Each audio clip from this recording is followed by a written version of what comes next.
ठीक है, हाइड्रोग्राफ समझ में आया आप लोग को? हाइड्रोग्राफ क्या है? सिंपली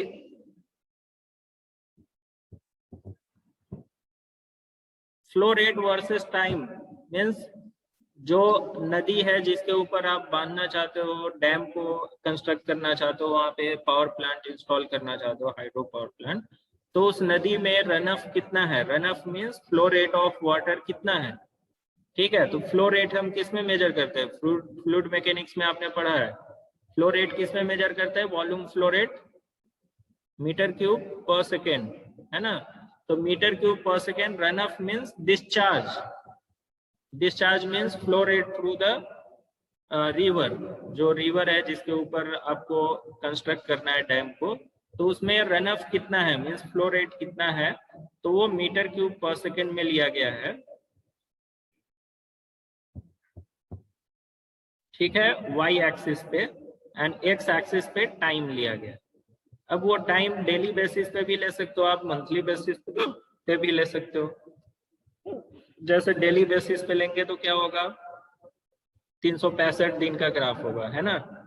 365, जैसे दूसरा देखिए flow duration curve for a year, तो ये डेली बेसिस पे लिया है। एक्स एक्सिस पे डे वाइज लिया है, 1 2 3 4 5 अप टू 60 देन 120, है ना। तो ये डेली बेसिस लिया है। एंड इधर क्या ले रहा है? Monthly basis. ठीक है, एक्स एक्सिस पे मंथली बेसिस लिया। तो मंथली बेसिस पे कितना फ्लो रेट है थ्रू द रिवर जिसके ऊपर आप डैम कंस्ट्रक्ट कर रहे हो। ठीक है, तो आप सभी को ऑब्जर्वेशन है कि जून जुलाई अगस्त में बारिश रहती है तो ज्यादा फ्लो रेट रहता है। देन फ्लो रेट दिसंबर से घटना चालू होगा, घटते घटते मार्च अप्रैल तक क्या होगा? मिनिमम हो जाएगा।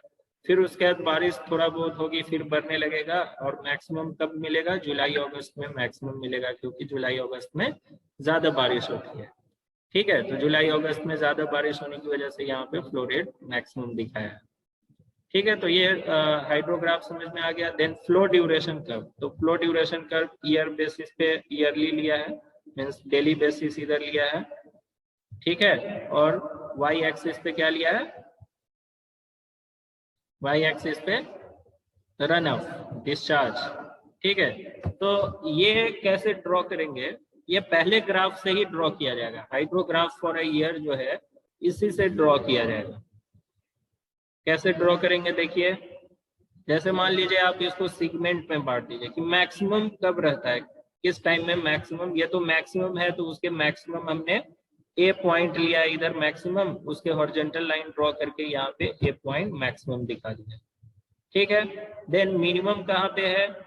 मिनिमम ये है, उसी लाइन को आगे एक्सटेंड करके यहाँ पे मिनिमम भी दिखा दिया हमने, A4। ठीक है, एंड देन उसके बाद हम क्या कर रहे हैं? ड्यूरेशन ले रहे हैं। इसमें मीन्स 2 महीना में आपको क्या दिख रहा है? 60 दिन में इसका 60 दिन का एक पीरियड का ले लिया, मीन्स 60 दिन का ले रहा है ना, 60 डेज का। तो 60 डेज का एक लेंथ यहाँ पे मेजर कर लिया, यानी मैक्सिमम वाला। तो मैक्सिमम कौन सा है? जुलाई अगस्त। ठीक है, तो उसका ये लेंथ कितना आया वो मेजर करके यहाँ से उसी के पैरेलल लाइन यहाँ से खींच दिया। ठीक है, मान लीजिए ये लेंथ 2 सेंटीमीटर है, तो 2 सेंटीमीटर की लाइन यहाँ से खींच देंगे, एंड मैक्सिमम पॉइंट को एक कर्व से उसको कनेक्ट कर देंगे। ठीक है, A1 पॉइंट को हमने कनेक्ट कर दिया। A1 पॉइंट कितना आ रहा है? 1600, तो 1600, एंड ये A1 का जो लेंथ है उतना लेंथ का हमने यहाँ पे कट कर लेंगे। ठीक है, उसके बाद क्या है? B लेंथ ले लिया A2 पॉइंट, एंड इस तरह से B क्या होगा? ठीक है, B यहाँ पे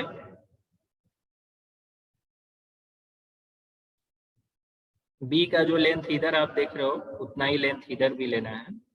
ठीक है, तो B का लेंथ यहाँ पे जितना है इस साइड में उतना ही लेंथ इधर ले लीजिए। फिर उसके बाद C का लेंथ जितना दिख रहा है, C का लेंथ कैसे लेंगे?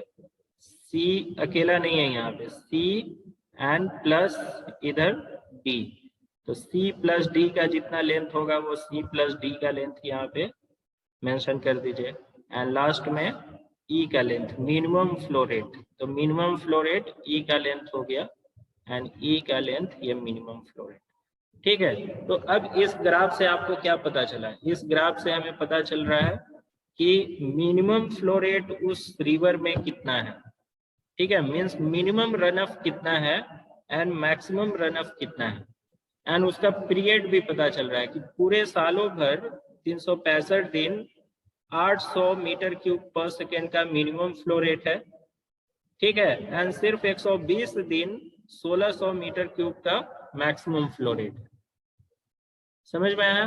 तो इसके बेस पे आप डिजाइन कर सकते हो स्पिलवे का डिजाइन, देन उसके बाद उसके बेसिस पे आप डिसाइड कर सकते हो कि अच्छा ये 800 है तो 800 एक मिनिमम फ्लो रेट है, तो इससे कितना हम पावर जनरेट कर सकते हैं, एंड उसके बेसिस पे आप पावर जनरेशन निकाल सकते हो। ठीक है, तो ये हाइड्रोग्राफ बहुत ही इंपॉर्टेंट होता है जब भी आप हाइड्रो पावर प्लांट किसी एरिया में इंस्टॉल करने जाते हो, तो उस एरिया में, ठीक है, हाइड्रो पावर पहले उसका उस एरिया का हाइड्रोग्राफ जनरेट करना होगा कि एवरेज फ्लो रेट कितना रहता है, एंड देन इस पे हम एवरेज फ्लो रेट निकाल सकते हैं। ठीक है, मिनिमम फ्लो रेट कितना रहता है, मैक्सिमम फ्लो रेट कितना रहता है, ये सारा कुछ स्टडी करने के बाद ही हम उस एरिया में डिसाइड करेंगे कि यहाँ पे हाइड्रो पावर प्लांट इंस्टॉल किया जा सकता है या नहीं किया जा सकता है। ठीक है, तो ये हाइड्रोग्राफ था। Flow duration curve from hydrograph can be drawn, उसका नियम यहाँ पे बताया कि कैसे ड्रॉ कीजिएगा। ओके, नेक्स्ट ग्राफ है, आप लोग को सिलेबस में वेरियस ग्राफ दिया है, तो वेरियस ग्राफ में पहला तो हो गया हाइड्रोग्राफ हो गया, फ्लो ड्यूरेशन कर्व हो गया, then mass curve. Mass curve में क्या है? Mass curve is a plot between cumulative volume of water.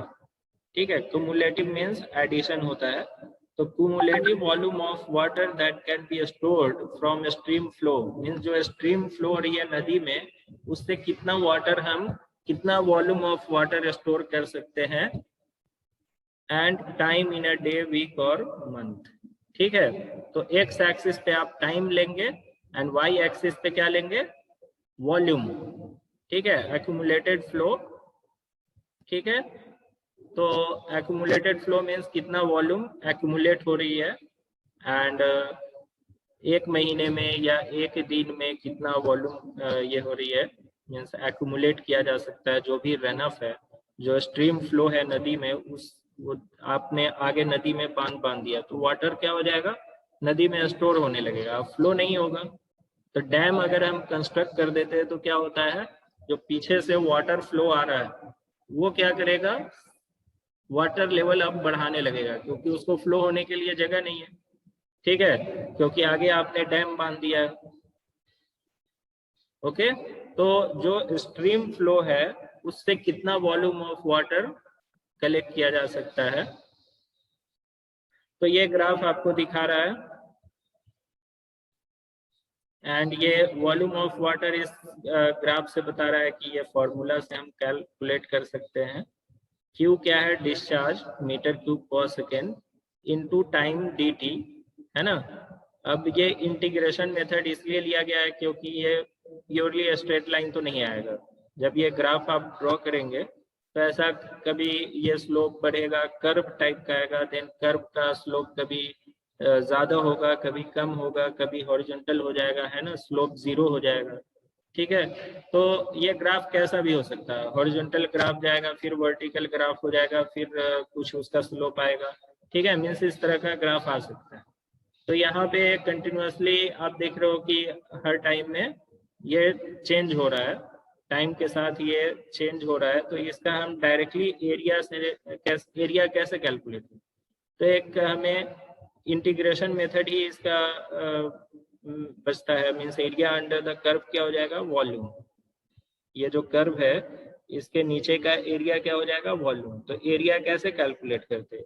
Integration method से करते हैं, है ना। जो वेरिएबल चीज होती है, जैसे आप फिजिक्स में भी पढ़े होंगे कि वेरिएबल वेलोसिटी होती है, तो उससे डिस्टेंस कैसे कैलकुलेट करेंगे, या वेरिएबल एक्सेलरेशन है तो उससे वेलोसिटी कैसे कैलकुलेट करेंगे। तो वी डू द क्या करते हैं वहां पे, वी यूज इंटीग्रेशन मेथड। तो यहाँ पे भी आपको एरिया अंडर द कर्व क्या रिप्रेजेंट करेगा? Area under the curve gives the volume of water collected during that time. Means वो टाइम पीरियड में कितना वॉल्यूम ऑफ वाटर कलेक्ट हुआ है, ये आप एरिया अंडर द कर्व से निकालेंगे। And area under the curve एक स्पेसिफाइड टाइम पीरियड T1 से T2 के लिए ये फॉर्मूला यूज कर सकते हैं। अब मेन है कि ये जो मास कर्व है, ये मास कर्व से हमें क्या क्या इंफॉर्मेशन मिलेगा, ठीक है। तो ये जो मास कर्व आ रहा है, ये जो लाइन ड्रॉ की हुई है, ये वाली लाइन, ठीक है, ये लाइन में आप देख रहे हो अलग अलग स्लोप है, कहीं पे स्लोप ज्यादा दिख रहा है, कभी कहीं पे स्लोप कम है।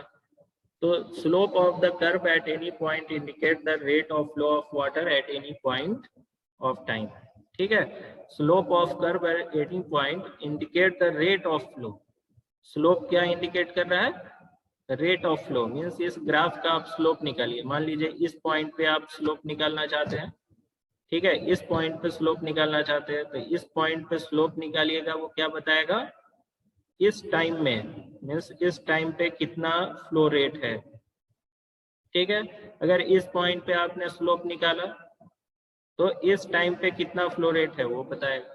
मीन्स स्लोप जितना ज्यादा होगा उसका फ्लो रेट ज्यादा होगा, ठीक है। तो इफ कर्व इज स्टिप, मीन्स बहुत ही ज्यादा स्लोप है, तो it shows high flow rate, है ना। अगर स्लोप ज्यादा है तो क्या शो करेगा? हाई फ्लो रेट है। एंड हॉरिजॉन्टल है तो क्या शो करेगा? जीरो फ्लो रेट, ठीक है। फ्लो रेट ऑफ वाटर क्या है? जीरो। जहाँ पे कर्व जीरो हो यानी हॉरिजॉन्टल हो जाए, वहां पे आप क्या समझेंगे? हाँ बोलिए। कंपोजिट मटेरियल का क्लास कब से लीजिएगा? 2 बजे से उसका लेंगे, और ये अभी हाइड्रो पावर प्लांट वाला पोर्शन यहाँ पे फिनिश कर देते हैं, ठीक है। ओके। ओके, अब यहाँ पे if curve is concave it shows period of dry day, ठीक है। Dry days means mass curve से ये सारे इंफॉर्मेशन हमें मिल रहे हैं कि मास कर्व हमने ड्रॉ कर लिया। अब उससे इंफॉर्मेशन देखकर क्या मिलेगा? जहाँ पे स्लोप ज्यादा है उससे हमें क्या मिलेगा कि फ्लो रेट उस टाइम में ज्यादा है। जहाँ पे स्लोप हॉरिजॉन्टल यानी हॉरिजॉन्टल कर्व हो गया तो स्लोप जीरो हो जाएगा, मीन्स फ्लो रेट जीरो हो गया। एंड कॉनकेव टाइप का अगर आपको कर्व दिख रहा है कहीं पे कॉनकेव टाइप का, तो वो ड्राई डेज का आपको इंफॉर्मेशन देगा।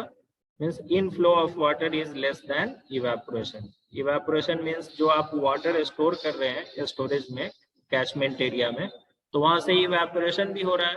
इवेपोरेशन की वजह से वाटर लेवल कम हो रहा है, तो जितना रन अप है मीन्स स्ट्रीम जितना स्ट्रीम फ्लो इन कर रही है कैचमेंट एरिया में, उससे ज्यादा इवेपोरेशन हो रहा है, तो उसको हम बोलते हैं ड्राई डेज, ठीक है। तो ये सारा इंफॉर्मेशन यहाँ से गैदर किया जा सकता है।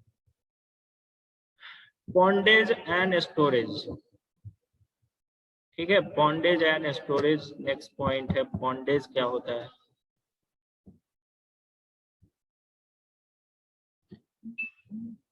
ओके, रेन वाटर जो है, the rain water is only available for certain period of time, ठीक है। ये हम जानते हैं कि 4 महीने बारिश होती है, तो only certain period of time में रेन बारिश होती है। Due to this run up is deficient during the large part of the year.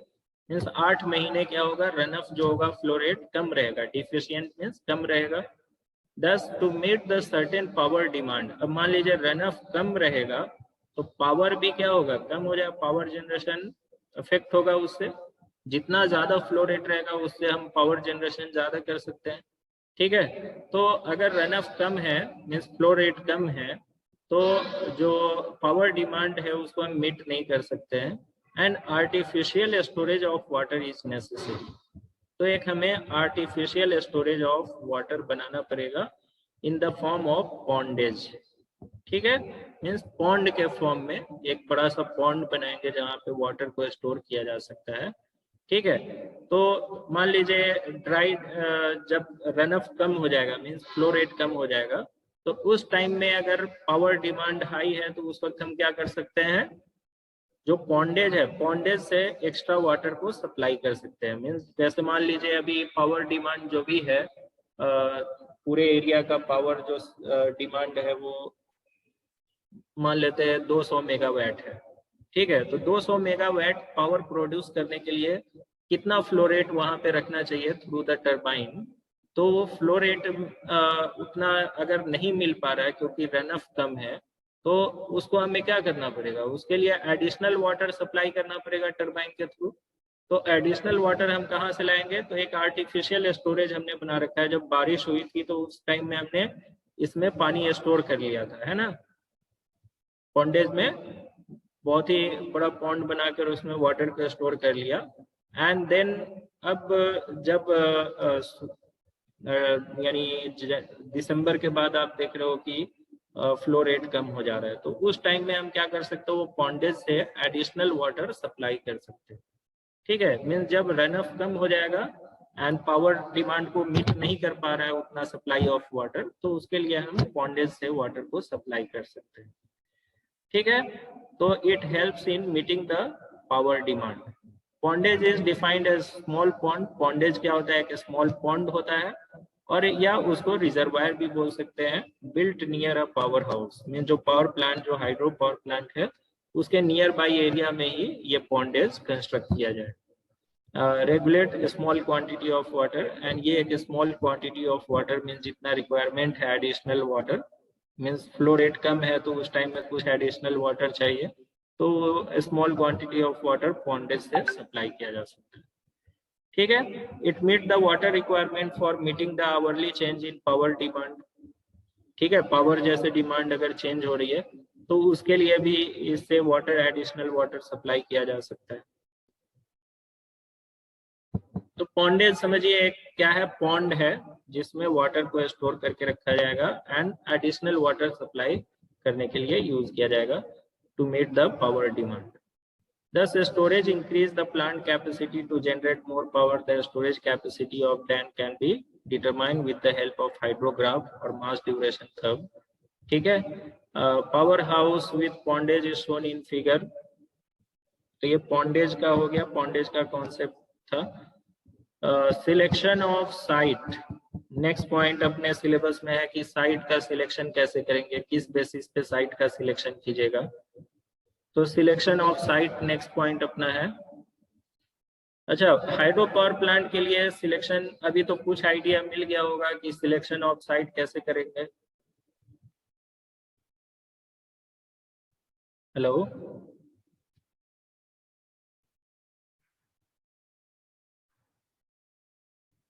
Hello, selection of site कैसे करेंगे, हाइड्रो पावर प्लांट इंस्टॉल करना है तो सिलेक्शन ऑफ साइट कैसे कीजिएगा।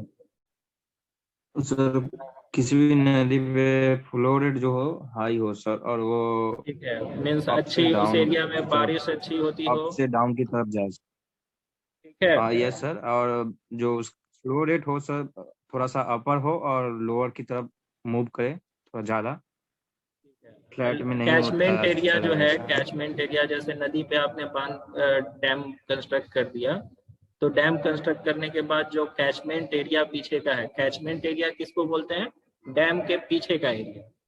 डैम के पीछे का एरिया मीन्स जिधर से वाटर फ्लो होके आ रहा है एंड जिधर से वाटर वाटर स्टोर फ्लो होगा। आता है। तो कैचमेंट एरिया बड़ा होना चाहिए, क्योंकि अगर मान लीजिए कैचमेंट एरिया छोटा होगा तो पूरा एरिया फ्लडेड हो जाएगा, एंड फ्लडेड होने की वजह से जो आसपास का गांव वगैरह होगा वो डूब सकता है। ठीक है, तो इसलिए कैचमेंट, लार्ज कैचमेंट एरिया होना चाहिए। ठीक है, डैम कंस्ट्रक्शन, पहला तो है कि डैम जो कंस्ट्रक्ट कर रहे हैं उसके लिए सुइटेबल वो जगह होना चाहिए, क्योंकि डैम का बहुत ही ज्यादा वेट होता है।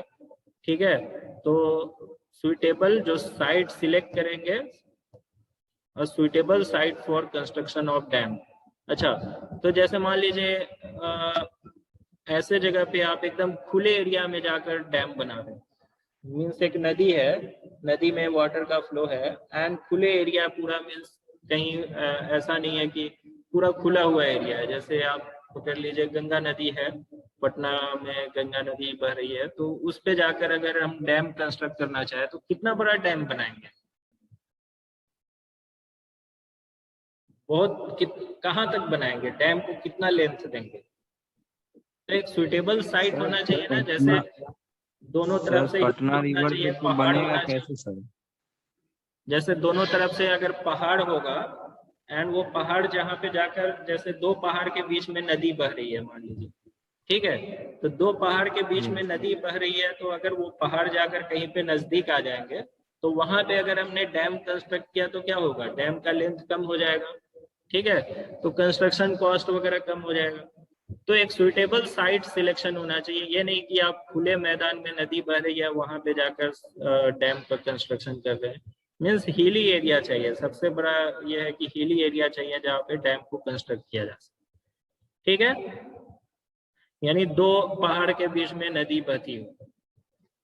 Installation of hydraulic turbine and basic characteristic of good side are have large catchment area, high average rainfall वहाँ पे ज्यादा हो, steep gradient in area to obtain high head। ठीक है, अब जैसे मैंने बोला था हेड क्या होता है, height of water.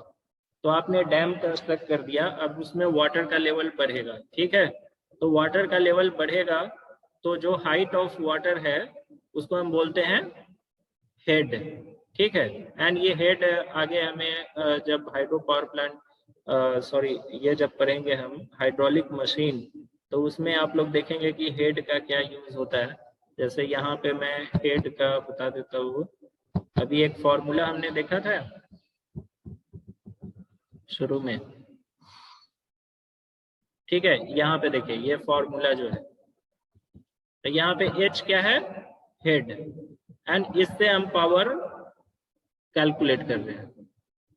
Input power to hydraulic turbine means hydraulic turbine को कितना पावर इनपुट दिया जा रहा है, ये किस पे डिपेंड कर रहा है, कैपिटल H जो head of water means available head of water पे डिपेंड कर रहा है, तो हाइट ऑफ वाटर। ठीक है, तो आप देख रहे हैं यहाँ पे input power is directly proportional to H means जितना ज्यादा हाइट ऑफ वाटर अवेलेबल होगा, ठीक है ना, उतना यानी इनपुट पावर बढ़ जाएगा। तो कैसा है होना चाहिए, स्टिप एरिया होना चाहिए, मीन्स ये हिली एरिया में ही हो सकता है। ठीक है, प्लेन एरिया में तो नहीं होगा। तो ग्रेडियंट जो है वो हाई होनी चाहिए ताकि आप हाई हेड यानी जनरेट कर सको। Once the location of power plant is chosen, the exact position of different component like dam, conduit, means piping जो उसमें करनी है, intake, surge tank, power house and many other, ठीक है, are fixed after due consideration by keeping the mind of following factor। अब क्या क्या है, quantity of water कितना अवेलेबल है, ठीक है, then availability of head and storage capacity, कितना हेड अवेलेबल है, उसके बेस पे हम कौन सा टरबाइन इंस्टॉल करना है वो हम इंस्टॉल कर सकते हैं। Distance of power station sites from power demand centre means power demand centre क्या होता है, कंज्यूमर, जो सिटीज वगैरह है जहाँ पे इलेक्ट्रिसिटी की डिमांड है। तो distance of power station from power demand centre. Detail of soil bearing capacity means soil जिस पे डैम को कंस्ट्रक्ट किया जाएगा उसकी बियरिंग कैपेसिटी कितनी है, ऐसा नहीं कि डैम उस पे कंस्ट्रक्ट किया गया और धंस जाए। ठीक है, उसकी बियरिंग कैपेसिटी कम होगी तो वो धंस जाएगा। ठीक है, तो detail of soil bearing capacity, rocky foundation condition, it has to have very high bearing capacity to take the high stress development due to dam structure. ठीक है, एंड वाटर का थ्रस्ट भी रहेगा डैम के इस साइड में, मान लीजिए वाटर स्टोर हो रहा है तो very high head of water available है, तो उसका एक फोर्स भी डैम पे लगेगा और उसकी वजह से स्ट्रेस क्रिएट होगा जो डैम के नीचे का जो सरफेस है, जो जमीन है। So availability of construction material, access to site for men and material. ठीक है, यानी जो कंस्ट्रक्शन मटेरियल है उसको ले जाने के लिए, मीन्स मान लीजिए हिली एरिया हमने सिलेक्ट कर लिया, अब वो हिली एरिया में सामान वगैरह ले जाने के लिए कंस्ट्रक्शन के लिए ये सब भी यानी ये होना चाहिए, एक्सेस होना चाहिए, वहाँ पे पहुँच सके सामान वगैरह। Availability of transport facility, cost of project and period required for completion, free from earthquake damage, earthquake area से फ्री होनी चाहिए, free from mineral deposit of harmful nature and less possibility of sedimentation. ठीक है, sediment collection. अच्छा, layout देख लेते हैं, layout भी अपने सिलेबस में है। तो layout of power plant, power plant का लेआउट डायग्राम से ही समझ लेते हैं। ठीक है, यहाँ पे देख रहे हैं ये वेरी हाई हाइट पे, ठीक है, ये जो एरिया है ये आपका ये डैम यहाँ पे कंस्ट्रक्ट किया गया है। मीन्स पीछे से मान लीजिए नदी बह रही है, वहां पे एक डैम आपने कंस्ट्रक्ट कर दिया, तो इसमें वाटर स्टोर हो जाएगा। ठीक है, वाटर स्टोर होगा, एक सर्टेन हाइट आपको मिल गया वाटर का, इसी को बोलते हैं हेड। ठीक है, अब इस वाटर को हम कैसे लाते हैं, डैम से वाटर को डायरेक्टली कैसे फ्लो कराएंगे टरबाइन के अंदर, तो एक पाइपिंग यूज करते हैं। उस पाइप को क्या बोलते हैं, पेनस्टॉक। ठीक है, यहाँ पे एक गेट वाल्व लगाया है, गेट वाल्व खोलने से वाटर इसमें फ्लो होने लगेगा। ठीक है, तो गेट वाल्व लगाया, देन ये पाइपिंग जो है ये मेन है, इसको पेनस्टॉक बोला जाता है। सो रिजर्वायर जो वाटर स्टोर हुआ है, ठीक है, उसको हम बोलते हैं रिजर्वायर। तो रिजर्वायर से वाटर फ्लो होगा थ्रू पेनस्टॉक। तो अब देखिए यहाँ पे जो डैम के अंदर रिजर्वायर के अंदर जो वाटर है वो सम हाइट पे है, तो वाटर की कौन सी एनर्जी है, पोटेंशियल एनर्जी। अब ये वाटर जब फ्लो होने लगेगा पेनस्टॉक में, मीन्स पाइप में, तो क्या होगा, काइनेटिक एनर्जी इंक्रीज होगी, है ना, पोटेंशियल एनर्जी काइनेटिक एनर्जी में कन्वर्ट होगा। देन यहाँ पे वाल्व लगाया या नोजल, एग्जिट पे हम एक नोजल लगा देंगे, या नोजल नहीं भी यूज करते हैं, डिफरेंट टाइप ऑफ टरबाइन पे डिपेंड करेगा। अगर पेल्टन टरबाइन, इम्पल्स टरबाइन है तो उसमें नोजल यूज किया जाएगा, एंड रिएक्शन टरबाइन है तो उसमें नोजल यूज नहीं करते हैं। ठीक है, तो यहाँ से वाटर आया, एंड मान लीजिए ये इम्पल्स टरबाइन है तो नोजल के थ्रू वाटर क्या होगा, फ्लो होगा टरबाइन ब्लेड के ऊपर। तो ये जो आपको एरिया दिखाया जा रहा है ये क्या है, हाइड्रोलिक टरबाइन है। अब ये टरबाइन पेल्टन टरबाइन हो सकता है या रिएक्शन टरबाइन हो सकता है। ठीक है, देन टरबाइन ब्लेड के ऊपर जैसे ही वाटर फ्लो होगा एंड फ्लो होकर फिर टरबाइन से बाहर निकलेगा, तो ये जो लो हेड एरिया आपको दिख रहा है इसको हम बोलते हैं टेल रेस। टेल रेस क्या होता है, एक नदी ही है, नदी का पार्ट है जिसमें वाटर को छोड़ दिया जाए। ठीक है, मीन्स एक नदी बह रही है, बीच में आपने ये सारा कंस्ट्रक्शन कर दिया, एंड उसके बाद जो वाटर यहाँ से निकलेगा टरबाइन से वो नदी में छोड़ दिया जाएगा, वो पानी आगे चला जाएगा। तो इस पानी को हम इरिगेशन या पीने के लिए यूज कर सकते हैं। अब ये टरबाइन के ऊपर जब वाटर फ्लो होगा टरबाइन ब्लेड के ऊपर, तो टरबाइन रोटेट होने लगेगा। सो शार्प पावर हमें मिलेगा, मीन्स मैकेनिकल एनर्जी में kinetic energy of water converted into mechanical energy. Sharp power is called mechanical energy. ठीक है, एंड देन मैकेनिकल एनर्जी, ये शाफ्ट किससे कनेक्ट किया हुआ है, जनरेटर से, है ना, जनरेटर से, मीन्स ये इलेक्ट्रिसिटी जनरेट करेगा। ठीक है, तो ये शार्प पावर को हमने शार्प पावर से किस में कन्वर्जन किया, थ्रू जनरेटर इलेक्ट्रिक पावर में कन्वर्ट किया, तो इलेक्ट्रिसिटी जनरेट हो गई। अब इलेक्ट्रिसिटी को ट्रांसफार्मर के थ्रू स्टेप अप करके इसको सप्लाई कर दिया जाएगा, ट्रांसमिशन लाइन को दे दिया जाएगा, एंड ट्रांसमिशन लाइन फिर इसको जो लोड सेंटर है, जो टाउन है जहाँ पे इलेक्ट्रिसिटी को सप्लाई करना है, तो वहां पे फिर से एक ट्रांसफार्मर रहेगा जो स्टेप डाउन ट्रांसफार्मर होगा, एंड वो स्टेप डाउन करके सिटी में इलेक्ट्रिसिटी सप्लाई कर। ठीक है, तो ये मेजर कंपोनेंट्स होते हैं हाइड्रो इलेक्ट्रिक पावर प्लांट का। लेआउट पूछेगा तो ये डायग्राम ड्रॉ करके एंड हर कंपोनेंट का आप एक्सप्लेनेशन दे दीजिएगा। तो कंपोनेंट का एक्सप्लेनेशन, रिजर्वायर है, रिजर्वायर क्या करता है, वाटर को स्टोर करता है ना। देन डैम क्या है, dam is a structure of considerable height built across the river. River के अक्रॉस हम डैम मीन्स एक बांध बांधते हैं जिसको डैम बोलते हैं। It's function is to provide working head of water head and storage capacity of reservoir. Then trash rack, trash rack यहाँ पे दिखाया है, ट्रैश रैक। देखिए यहाँ पे ये जो इंक्लाइंड एरिया है इसको हम बोलते हैं, ये जो इंक्लाइंड पोर्शन ये वाला दिख रहा है इसको बोलते हैं ट्रैश रैक।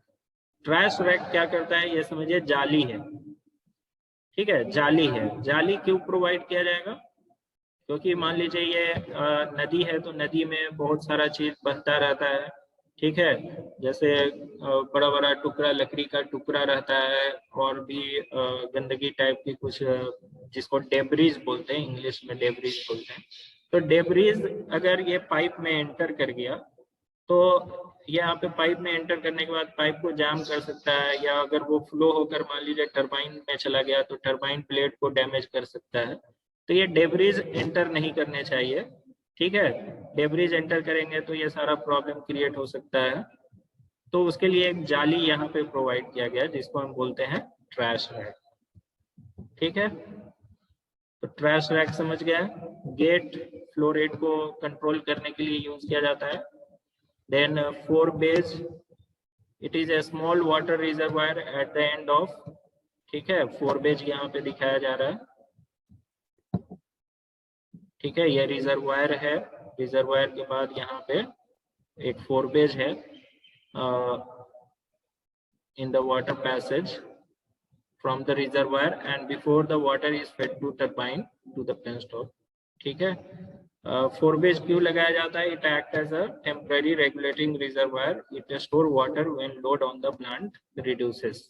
मान लीजिए load on the plant reduce हो गया तो फ्लो रेट जो है वो तो मेंटेन है, तो फ्लो रेट अब वाटर कहाँ जाएगा? वाटर फ्लो रेट रिक्वायरमेंट कम हो गई, पावर डिमांड कम हुई मीन्स फ्लो रेट डिमांड कम हो गई। तो फ्लो रेट अगर वही रहेगा तो वाटर क्या होगा? ये फोरबे में स्मॉल रिजर्वायर है इसमें स्टोर होगा, ठीक है। एंड जैसे ही फिर पावर डिमांड बढ़ेगा तो ये एडिशनल वाटर फोरबेज से सप्लाई हो जाएगा, ठीक है। तो it help in absorbing the flow variation, means flow variation जो चाहिए, जैसे मान लीजिए आप डिमांड घट रहा है बढ़ रहा है, पावर इलेक्ट्रिसिटी डिमांड घट रही है बढ़ रही है, उसके बेस पे फ्लो रेट भी वेरी करेगी, एंड फ्लो रेट वेरी करेगी तो ये फोरबेज वहां पे वर्क करेगा। जब फ्लो रेट घट जाएगी तो वहां पे डिमांड घट जाएगी फ्लो रेट की, तो ये वाटर स्टोर कर लेगा, जब फ्लो रेट की डिमांड बढ़ेगी तो ये सप्लाई कर देगा। सर्ज टैंक होता है, ये बहुत ही इंपॉर्टेंट पार्ट है। सर्ज टैंक किसके लिए प्रोवाइड करते हैं? ये पावर हाउस से पहले करते हैं, और ये हाई वेरी हाई हाइट होती है इसकी। जैसे मान लीजिए टरबाइन को बंद करना है या कुछ प्रॉब्लम आ गया अचानक से बंद करना है, तो क्या होगा? ये जो आप पेन स्टॉक देख रहे हो, ये पेन स्टॉक छोटा नहीं होता है, 1-1 किलोमीटर लेंथ होता है ये पेन स्टॉक का, एंड इसमें water very high flow rate से फ्लो हो रहा होता है। तो अगर मान लीजिए टरबाइन में कुछ प्रॉब्लम हो गया या कुछ ऐसा पावर डिमांड अचानक से घट गया, तो क्या होगा? ये वाटर सप्लाई यहाँ से बंद हो जाएगा, क्योंकि कंट्रोल वाल्व क्या करेगा? जो गेट वाल्व था वो क्लोज हो जाएगा, ठीक है। क्लोज होगा तो ये वाटर अचानक से फ्लो बंद हो जाएगा, तो इसमें क्या क्रिएट होगा? पीछे से water high flow rate pressure के साथ आ रहा है, एंड अचानक यहाँ पे आपने एग्जिट को बंद कर दिया, तो क्या होगा? इसमें प्रेशर पीछे का वाटर आगे के वाटर को प्रेस करेगा, कॉम्प्रेस करेगा, ठीक है। उसकी वजह से क्या होगा? एक पल्सेशन जनरेट होता है जिसको हम बोलते हैं वाटर हैमर, ठीक है। अगर ये प्रेशर बहुत ही ज्यादा हो गया तो ये पेनस्टॉक बर्स्ट कर सकता है, फट सकता है ना। So in case of load on the turbine suddenly decrease, अगर सडनली डिक्रीज कर जाए तो gate admitting the water to the turbine are suddenly closed due to governor action, ठीक है। As a result it reduce the flow water flow with sudden increase of pressure। अगर water flow reduce कर दिया, ये हमने बंद कर दिया, तो वाटर फ्लो रिड्यूस हो जाएगा या बंद हो जाएगा, तो क्या होगा? सडन इंक्रीज इन प्रेशर हो जाएगा, क्योंकि पीछे का वाटर प्रेशर के साथ आ रहा है, तो ये पाइप में प्रेशर बढ़ा देगा in the penstock, and This sudden rise of pressure in penstock is called water hammer। तो कभी कभी आप लोग से पूछा जाता है कि ये वाटर हैमर होता क्या है, ठीक है। तो वाटर हैमर क्या होता है? अगर हमने गेट वाल्व को क्लोज कर दिया सडनली, तो पेनस्टॉक के अंदर क्या होगा? सडन राइज इन प्रेशर होगा, उसको हम क्या बोलते हैं? वाटर हैमर, ठीक है। ये वाटर हैमर से क्या हो सकता है? ये अगर बियॉन्ड डिजाइन लिमिट चला गया तो पाइप बर्स्ट हो जाएगा। So on the other hand, due to sudden increase in load on the, अब मान लीजिए अचानक से वाल्व आपने बंद था एंड इसको ओपन कर दिया, मीन सडन लोड बढ़ा एंड उसकी वजह से आपने फ्लो रेट बढ़ाना है, ठीक है। अचानक से डिमांड आएगा कि फ्लो रेट चाहिए, फ्लो रेट बढ़ाना है, तो फ्लो रेट अचानक से बढ़ेगा तो क्या होगा? ये वाटर इसमें कम हो जाएगा, मीन्स इसमें पाइप में वैक्यूम क्रिएट हो जाएगा, ठीक है। तो ये कंटिन्यूअस क्या होगा, कभी प्रेशर बढ़ जा रहा है, कभी प्रेशर कम हो जा रहा है, इसको स्टेबलाइज करने के लिए ये सर्ज टैंक प्रोवाइड किया जाता है। ठीक है। Therefore penstock is subjected to positive pressure, जिसको वाटर हैमर बोलते हैं, and due to sudden decrease in load turbine to negative pressure, means pressure कम हो जाएगा, वैक्यूम क्रिएट हो जाएगा। ठीक है। In order to provide better regulation of water pressure in the system, surge tank is used. तो water pressure को regulate करने के लिए पाइप में पेनस्टॉक के अंदर, कि पेनस्टॉक के ऊपर कोई इफेक्ट ना हो, उसमें स्ट्रेस जनरेट ना हो, तो इसके लिए हम क्या करते हैं, सर्ज टैंक प्रोवाइड करते हैं। एंड ये क्या होता है, नियर द पावर हाउस होती है, surge tank near the power house provide किया जाता है ऑन हाई ग्राउंड। ठीक है। When turbine gates are closed and water flow to the turbine reduces, water rises in the surge tank. तो अगर मान लीजिए टरबाइन को फ्लो रेट कम चाहिए, उस वक्त वाल्व क्लोज होगा, तो वाटर क्या होगा, सर्ज टैंक में उस वक्त स्टोर हो जाएगा, and it produces retarding head and which reduce the velocity of water in penstock. ठीक है। As soon as velocity of water in penstock is reduce value corresponding to the level of turbine, the level of water in the surge tank start falling. तो surge tank में water का level कम होने लगेगा, and ये water means समझिए, ये surge tank क्या करता है, प्रेशर रेगुलेट करता है, मीन्स प्रेशर सडन इंक्रीज नहीं होने देगा, प्रेशर को डिक्रीज नहीं होने देगा, प्रेशर को स्टेबलाइज करके रखेगा। Therefore surge tank help in establishing the velocity and pressure in penstock, and it reduces the water hammer effect. ठीक है। Then waterway and penstock, a waterway used to carry water from dam to powerhouse. ठीक है।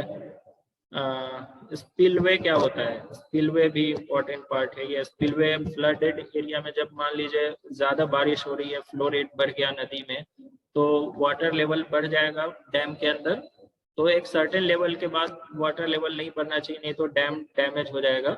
उसके लिए spillway provide किया जाता है। Spillway is provided to discharge the flood water and to keep the level of water below the designed maximum level in reservoir. ठीक है। तो एक ओपनिंग होती है डैम में, ओपनिंग होती है, उसको स्पिलवे बोलते हैं। ठीक है। एंड वो ओपनिंग क्या करता है, एक सर्टेन लेवल वाटर का जैसे ही बढ़ेगा, तो वो स्पिलवे के थ्रू वाटर नदी में चला जाएगा, एंड इस तरह से वाटर लेवल मेंटेन रहेगा डैम के अंदर। पावर हाउस, पावर हाउस में क्या क्या रहेगा, टरबाइन रहेगा, जनरेटर रहेगा, ट्रांसफार्मर रहेगा, है ना, ये सारा कुछ रहेगा। Hydraulic turbine, this are used to convert, turbine क्या करता है, काइनेटिक एनर्जी ऑफ वाटर को मैकेनिकल एनर्जी में कन्वर्ट करता है। ड्राफ्ट ट्यूब एक इम्पॉर्टेंट पार्ट है। ड्राफ्ट ट्यूब आपको रिएक्शन टरबाइन में यूज किया जाता है। ठीक है।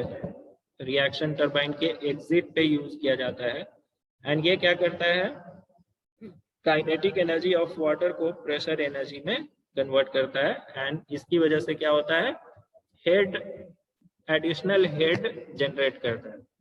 ठीक है। टेल रेस क्या होता है, जो वाटर को हम जिस कैनल में छोड़ते हैं उसको टेल रेस बोलते हैं। ठीक है। तो ये समझ में आ गया लेआउट, एंड ये डैम के बारे में हमें नहीं पढ़ना है, डैम के बारे में नहीं पढ़ना है, ये मैंने यहाँ पे दे दिया है। ठीक है। क्लासिफिकेशन पढ़ना है। ठीक है। क्लासिफिकेशन, तो एक क्लासिफिकेशन शायद मेरे अंदर से रह गया है। 40 मिनट होने वाला है, अगर 10 मिनट और हमें मिलता तो ठीक है। कल के लेक्चर में मैं ये क्लासिफिकेशन कवर कर दूंगा। उसके बाद सोलर थर्मल पावर प्लांट देखेंगे, विंड पावर प्लांट देखेंगे। ठीक है। 3 क्लास और मीन्स कल मैक्सिमम पोर्शन हो जाएगा 4th मॉड्यूल का, एंड अगले थर्सडे को हम लोग ये एक लेक्चर में जो मिलेगा हमें थर्सडे को, तो उसमें हम ये फिनिश कर देंगे। ठीक है, मॉड्यूल 4। एंड अगले फ्राइडे से हम लोग मॉड्यूल 5